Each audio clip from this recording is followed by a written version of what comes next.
अगर आप चाहते हैं हमारे नए नए गाने सुनने के लिए तो दिव्या धमाका चैनल को सब्सक्राइब करें और बेल आइकन दबाना ना भूलें। हमारा के छोड़ी दूसरा के साथ गइलू हो, साथ गइलू हो। Music by Mohan Yadav.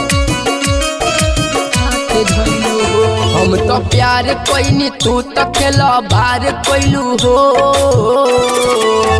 हमारा के छोड़ी दूसरा के साथ गइलू हो। हम तो प्यार कोई तू तो खेला बार कोइलू हो।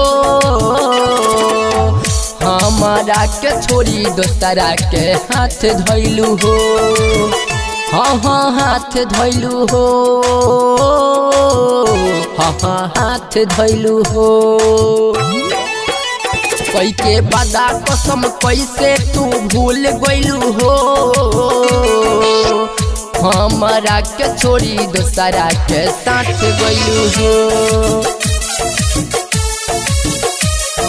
म्यूजिक बाय दूसरा के साथ मोहन यादव। साथ गइलू हो, हाथ धइलू हो, हाथ धइलू हो। जोहरिया जुदाई के ना सहाला हो।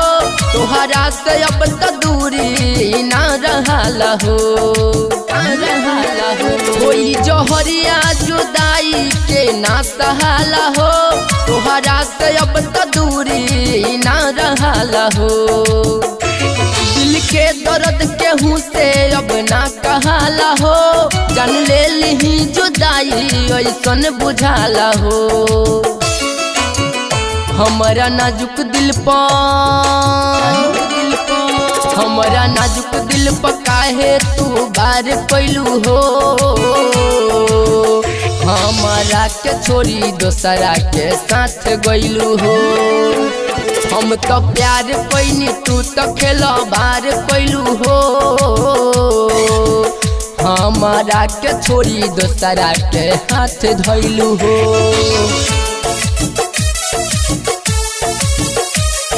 म्यूजिक बाय दूसरा के साथ मोहन यादव। साथ गइलू हो, हाथ धइलू हो, हाथ धइलू हो। अब ना केहू से कबो हम प्यार करब हो।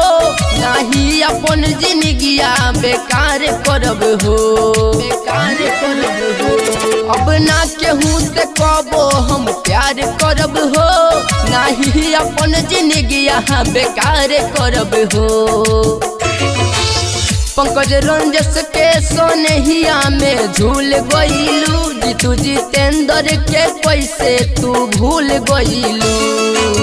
यादव उजाला के, यादव उजाला के जियते मुआई देलू हो।